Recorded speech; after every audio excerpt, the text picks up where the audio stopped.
A atração a seguir é recomendada para todas as idades.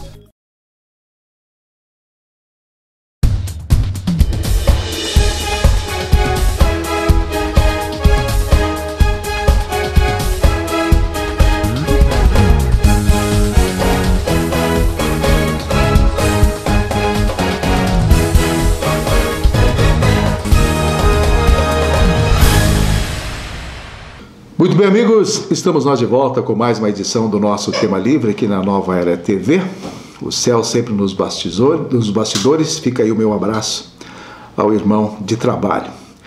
Marcel, eu quero começar, antes de entrar nos assuntos da política lagiana, estadual, enfim, nós temos coisas muito interessantes para abordar nesse programa. Eu quero que você fique até o fim. Eu quero apenas ressaltar uma reunião de profissionais da gastronomia que ocorreu esta semana, né, organizada ali pela Amures, enfim, envolvendo o turismo gastronômico da Serra Catarinense, porque este, Céu, eu entendo ser um ponto muito importante no desenvolvimento do turismo, não só apenas aquela estrutura física, a recepção, a sustentabilidade, mas a Serra Catarinense tem a sua notoriedade exatamente pela gastronomia. Aí isso se torna, obviamente, uma oportunidade de negócios, porque no momento em que a pessoa vem, se hospeda aqui na Serra Catarinense, ele quer, obviamente, provar da culinária, né? E nós temos aqui pratos de identidade muito gostosos, né, Céu? Você tem acompanhado também a evolução disso aqui na Serra Catarinense. A gente tem esses pratos na Festa do Pinhão, como o entreveiro, a paçoca, mas são pratos simples, mas são originários. Então, esta reunião foi a segunda reunião desse segmento, na verdade, um simpósio de gastronomia e turismo. Esse é o nome do projeto que se deu durante 2 dias lá no Centro Serra. Então veja bem, até tenho aqui quem organizou exatamente, foi o Núcleo de Gastronomia de Lages, da ACIL também, da Associação Empresarial, e aí teve o público-alvo, exatamente essas pessoas que trabalham com esses equipamentos de turismo e estão preocupados com a gastronomia para poder oferecer um serviço diferenciado diante dessas expectativas que os turistas trazem quando chegam visitar a Serra Catarinense. Apenas então fica aí um registro aos amantes da boa comida, e eu sou um desses que gosta exatamente de visitar esses lugares e olhar para o buffet ou o que vão servir, porque vem coisa boa. Muito bem, só para introduzir nossos assuntos de forma mais leve, né, falando de comida, falando de gastronomia, e a gente vai estar acompanhando de perto o Céu. Você sabe já dos meus projetos, uma hora dessa eu quero contar tudo de novo que tem novidade. Mas muito bem, Céu, esta semana eu já vou entrar no principal assunto do meu comentário já no começo do nosso programa. Essa semana, na terça-feira, na manhã de terça-feira, nós, na cidade de Lages, nós fomos surpreendidos, ou melhor, não sei se foi bem surpreendidos, mas é assim, sempre é ou não sei se ainda é surpresa o que acontece, mas a notícia de que o Grupo de Atuação Especial de Combate às Organizações Criminosas, o chamado GAECO, e claro, com o aval da 5ª Promotoria de Justiça da comarca aqui de Lages, deflagrou então uma operação chamada Operação Coliseu para combater crimes contra a administração pública. Mais uma vez, dentro da Prefeitura de Lages, dentro de um segmento do Paço Municipal. Essa operação, ela buscou, e ainda está buscando, obviamente, porque está no âmbito das investigações, desarticular a associação criminosa composta por agentes públicos e particulares suspeitos de prática de crimes de falsidade ideológica, uso de documento falso, contratação direta e ilegal, corrupção passiva, prevaricação e associação criminosa. Isso trata-se de contratações irregulares de artistas por meio de processos de credenciamento, exatamente instruídos dentro da Fundação Cultural de Lages, segundo isso, as apurações judiciais, mediante ao direcionamento e preterição de alguns profissionais, ou seja, isola uns e prefere outros. É mais ou menos isso, distinguindo os artistas, e aí a existência de indícios de solicitação e recebimento de vantagens indevidas para a consecução do esquema criminoso. Então, vejam bem como está a nossa Prefeitura de Lages. E aí eu quero lembrar vocês que esta então já é a terceira operação. A primeira, vocês lembram, em final de 2022, a Operação Mensageiro. E aí teve a prisão do prefeito, aquela história toda de alguns secretários, eles se tornaram réus no processo, e a gente ainda não sabe o desfecho porque o julgamento ainda não ocorreu. Então, está tramitando na justiça. Em março, eu não lembro aqui o nome da operação, mas ocorreu uma operação dentro da Diretoria de Trânsito do município de Lages, da Diretran. Isso em detrimento de favorecimento de multas ou, quem sabe, a retirada de multas, beneficiando terceiros. Então, uma organização nesse sentido e muita gente lucrando com isso. Então, nessa ocasião foram detidos, alguns funcionários da Diretran e as pessoas envolvidas.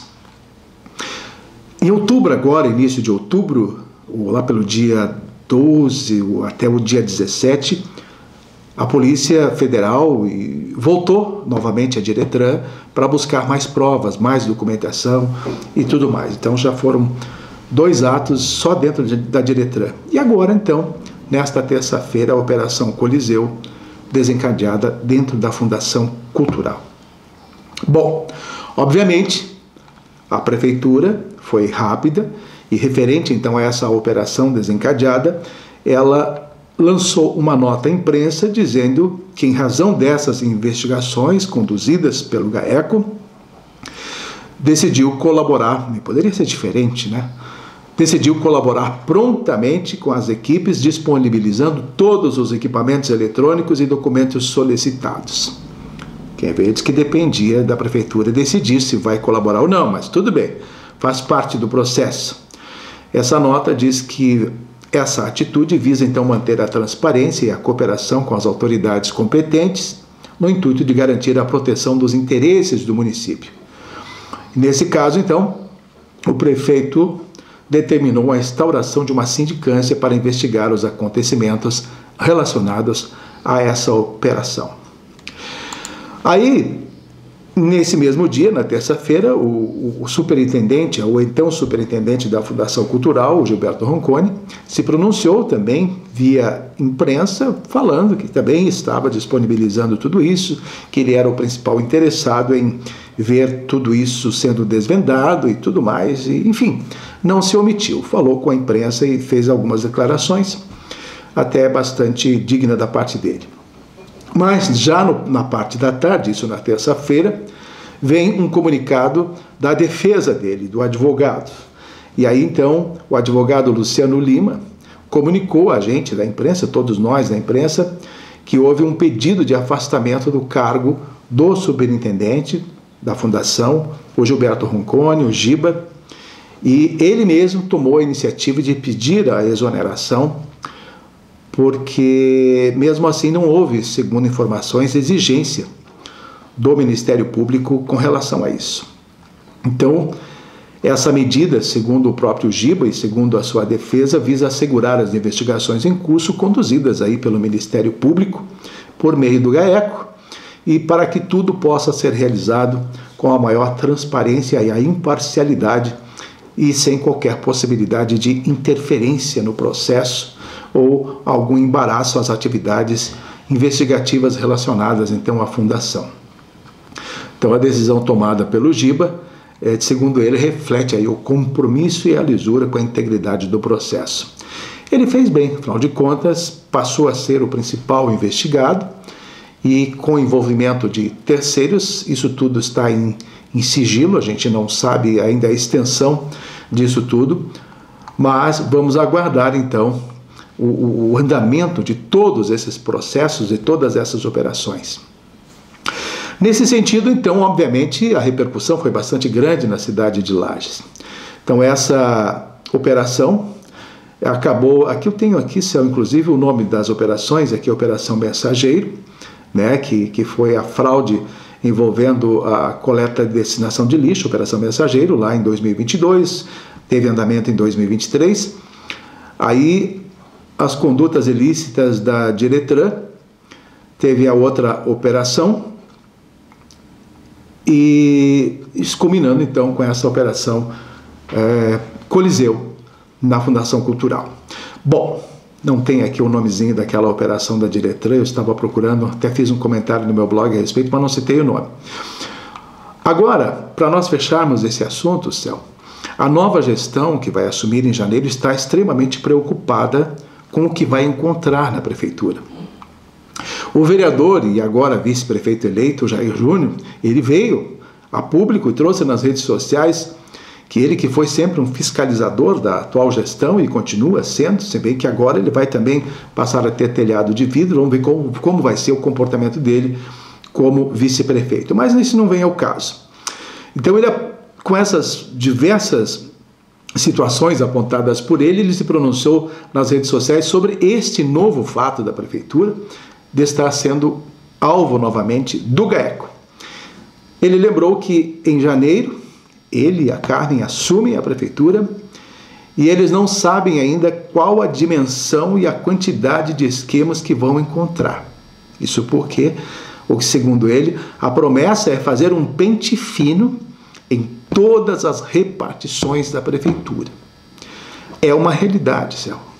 A gente não sabe o que vai ser encontrado, se realmente for feito um diagnóstico, for feito uma varredura, assim, em todos os cantos da prefeitura, a gente não sabe o que possivelmente será encontrado lá na frente. Mas eles querem fazer isso de forma transparente e combater todo tipo de corrupção. Enfim, está aí a gente aguardando esses desdobramentos, a sociedade lagiana totalmente estarrecida diante deste final melancólico desta gestão, num ciclo de 8 anos, encerrando desse jeito, de forma bem vergonhosa. Depois do intervalo, a gente retoma o nosso programa Tema Livre. Até já. Se você busca segurança, qualidade e agilidade no serviço de transporte, conheça a transportadora Zappellini. Levamos de norte a sul do país a sua carga em caminhões modernos e com profissionais qualificados. Transportadora Zappellini, transportando com qualidade e segurança para as melhores empresas do Brasil.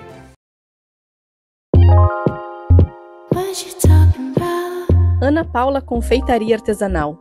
Surpreenda quem você ama com a felicidade em forma de doces. Sinta o carinho em cada mordida. Faça sua encomenda. Entre em contato pelo número 49999265652 ou pelo Instagram Ana Paula Confeitaria _artesanal.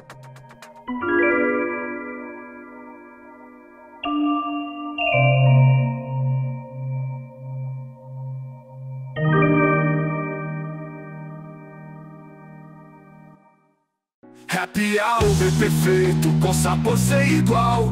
Hambúrguer gourmet, porções sensacional. Aqui é o melhor lugar. Shopping gelado na medida, você vai adorar. Casa de vó e Burger Time. O sabor que te conquista é aqui o seu lugar.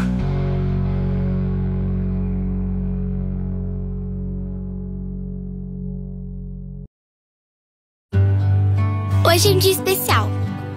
Vou visitar a minha avó. É tão bom relembrar nossas conversas, os conselhos, tudo que ela me ensinou. As receitas especiais, aquele colo que só ela tinha, Mas o que me deixa feliz é saber que elas têm um lugar lindo, cheio de cores e vida. Você sempre será importante para alguém. Pense nisso. Parque da Saudade. Muito bem, estamos de volta com a segunda parte do nosso programa Tema Livre e vamos bater um papinho um pouco a respeito das eleições municipais, do resultado, enfim.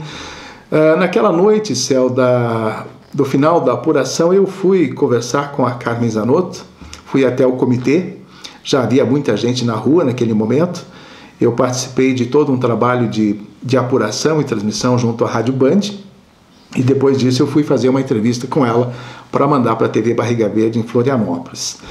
Muito bacana, cheguei lá, ela estava extremamente emocionada, me deu um abraço, chorava assim muito compulsivamente, até que ela se acalmou e conversou com a gente. Então esse foi um momento marcante diante desse processo eleitoral no município de Lages, em que pela primeira vez na história, então, nós vamos ter uma mulher como prefeita, né? 254 anos, cidade de Lages, assim, está para completar aí neste mês de novembro. Bem, enfim, todos esses anos, agora pela primeira vez, uma mulher como prefeita. Então a gente tem uma expectativa muito grande em torno desta nova gestão que está se avizinhando, ela que tem todo o apadrinhamento do governo do estado, do governador Jorginho Melo. Ele esteve daí na Expo Lages, numa sexta-feira, na Expo Lages, para prestigiar o evento e ao mesmo tempo também compartilhar esta vitória da Carmen Zanotto. Ela andou com ele o tempo inteiro ao lado, lá durante a visitação na Expo Lages, foi muito bacana, visitou praticamente todos os estandes. Jorginho Melo esbanjou a simpatia, fez selfie, conversou com todo mundo, tomou vinho, tomou cerveja, foi um figuraço, né? Ele tem tido assim uma bela de uma relação entre as pessoas e está fazendo uma boa gestão nesse sentido. Mas então, agora então vem o processo de transição aqui na prefeitura. Carmen e Jair Júnior estão tratando disso, já há uma comissão, embora a gente não saiba todos os nomes, mas está já havendo um processo de transição, já houve uma conversa formal com o prefeito Antônio Seron para o ajuste dessa transição. E a gente fica agora também na expectativa da formatação do próprio staff de Carmen Zanotto, que deverá conduzir os destinos de Lages a partir de 1º de janeiro de 2025. A gente espera que tenham pessoas qualificadas, pessoas realmente comprometidas com a atual gestão, porque a cidade de Lages já não aguenta mais tanto descaso. A gente quer atitude, a gente quer que esses novos gestores tenham uma responsabilidade muito grande e com certeza é isso que eles estão planejando, dar um retorno, um respaldo aos votos dados a eles. Nesse processo nós acompanhamos muito bem, né, Céu? A gente acabou noticiando muitas vezes aqui a situação envolvendo o concorrente, o candidato do MDB, o Eliseu Matos, com problemas ligados à justiça. Ele que teve um problema lá atrás, lá em 2014, 2016 na verdade, quando houve um processo de impeachment contra ele na Câmara de Vereadores. Aí ele renunciou ao cargo de prefeito, mas o processo não terminou assim de impeachment simplesmente porque ele renunciou. Ele permaneceu o processo aberto e tudo mais, e nessas eleições ele na época tinha sido julgado inelegível por 8 anos e esse período encerraria agora 31 de dezembro, encerra o período de inelegibilidade dele dia 31 de dezembro. Mas estava vigente, o Ministério Público Eleitoral chamou a atenção para cima disso e foi o grande responsável por todo esse problema envolvendo a justiça no caso de Eliseu Matos. Aí foi julgado procedente, então, o pedido do Ministério Público pela Justiça de Lages, né, em primeira instância, foi para a segunda instância no Tribunal Regional Eleitoral em Florianópolis. Lá os desembargadores desconsideraram e tornaram ele elegível. Aí o Ministério Público Eleitoral recorreu à terceira instância e nós ficamos sabendo ali às vésperas das eleições, na sexta-feira, se não me engano, numa decisão monocrática, um dos ministros decidiu pela inelegibilidade de Eliseu Matos, concordando com o Ministério Público, mas aí Eliseu recorreu de novo, porque teria que ser uma decisão colegiada, não monocrática, e, sob júdice, ele concorreu às eleições. Ficava sempre ali o recadinho no nome dele, sob júdice, que estava ainda sendo avaliado. Então vejam só que embrulho poderia acontecer aqui dentro da Prefeitura de Lages, caso Eliseu Matos fosse eleito, Céu, e teria que, depois, como aconteceu o fato na semana passada, agora recente, houve então o pronunciamento do colegiado realmente concordando com a inelegibilidade dele, e o recurso, tudo bem interposto, acabou então tirando os votos de Eliseu Matos, transferindo para a prefeita eleita, que tinha sido eleito com mais de 50%, acabou então somando mais de 77%, se eu não me engano, nessas eleições. Então ficou se tornando uma eleição histórica no município de Lages diante de todas estas situações. Então agora é só aguardar para ver as providências que nós vamos ter diante desse processo eleitoral na cidade de Lages. Eu quero chamar aqui rapidinho uma atenção sobre um trabalho que o Lucas Neves vem desenvolvendo. Ele esteve numa reunião da ACIL nesta semana e ele foi sabatinado pelos empresários falando principalmente da BR-282. O que tem sobre essa questão da rodovia BR-282, que é um corredor logístico extremamente vital para a nossa região, né? E essa é uma das bandeiras que a própria ACIL vem defendendo e o Lucas Neves também abraçou.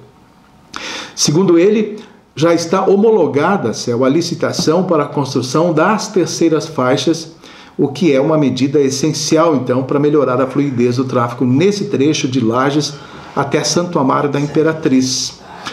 Porém, a empresa contratada ainda tem um prazo de 12 meses para elaborar os projetos executivos. Isso depois da licitação, vem a contratação da empresa, e a contratação da empresa vai começar a trabalhar até 12 meses para elaborar os projetos. Então não é coisa para agora, é coisa para 2026, para o meio para frente. Né? Mais ou menos daqui a 2 anos pode ser que a gente esteja vendo o começo dessas obras.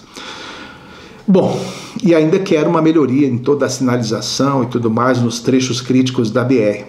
Ele trabalhou outros temas, como do terminal de passageiros do aeroporto ali em Correia Pinto, falou da SC-370, lá a Serra do Corvo Branco, que espera que a camada de asfalto seja aplicada já no início de 2025, essa é outra novela também, aqui na Serra Catarinense, mas esse asfalto deve completar o projeto, finalmente, lá na SC-370, na Serra do Corvo Branco. E enfatizou outras melhorias de infraestrutura aqui da Serra Catarinense, que são fundamentais, logicamente, para colocar Lages e a região no nosso mapa de desenvolvimento econômico. Então isso tudo a gente tem tentado. E para a gente fechar basicamente o nosso bate-papo de hoje, eu quero trazer uma notícia lá da esfera federal, da Câmara dos Deputados. Muita gente pensava que o deputado e presidente da Câmara Federal, da Câmara dos Deputados, o Arthur Lira, iria tentar barrar de todas as maneiras aquela decisão que está tramitando lá na Câmara dos Deputados, visando limitar as decisões dos ministros da Suprema Corte, as decisões monocráticas, ou seja, o ministro não pode mais, numa única canetada, simplesmente derrubar decisões tomadas por todos os deputados do Congresso, todos os senadores aprovam leis e um ministro, o ministro você sabe que não tem voto nenhum, ele não foi condicionado pelo povo dentro da Suprema Corte. E lá ele toma uma decisão monocrática e acaba com tudo isso. Vale lembrar que a própria decisão da comprovação das urnas foi tomada uma decisão 2, 3 vezes pelo Congresso, pelo Senado, e um único ministro, não, isso é inconstitucional, não tem que comprovar voto, coisa nenhuma, e acabou com a história, então isso tudo não pode mais. Então o Arthur Lira está defendendo agora, ele se manifestou essa semana e surpreendeu todo mundo, ele se manifestou a favor, né, a favor da proposta de emenda à Constituição, a PEC 8/21, que limita as decisões monocráticas, ou seja, as decisões individuais dos ministros do Supremo Tribunal Federal e também de outros tribunais superiores. Segundo Lira, então, a proposta não visa suprimir essa função jurisdicional do STF e nem significa uma interferência da autonomia de poder. Mas a Suprema Corte, Lira afirmou que a proposta não fere as cláusulas pétreas e respeita, então, a autonomia dos poderes constitucionais. Essa resposta foi encaminhada ao relator, o ministro Nunes Marques, e dizendo então que não fere e a casa vai votar, já está tramitando. Logicamente tem quem esteja tentando barrar, obstruir, que são aqueles que provavelmente devem ter algum penduricalho junto ao Supremo, deputados do Solidariedade, deputados do PSOL, enfim, são esses que sempre acabam buscando. Agora, como é que o Supremo vai julgar uma causa que está sendo trabalhada contra eles? Quer dizer, então eles vão aderir à obstrução pedida por esses deputados, por uma causa que prejudicaria a eles mesmos. Então é uma confusão. Então não tem nem sentido esse pedido junto ao STF para que julguem uma coisa contra eles. Mas enfim, tá aí.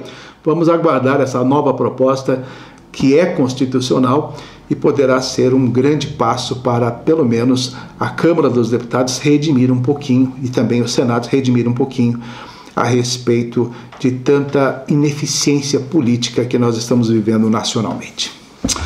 Meu amigo Laerciel, você já me deu o tchauzinho, vamos embora então. Na próxima semana, se Deus quiser, a gente está de volta com mais uma edição do nosso Tema Livre. Um abraço e até lá.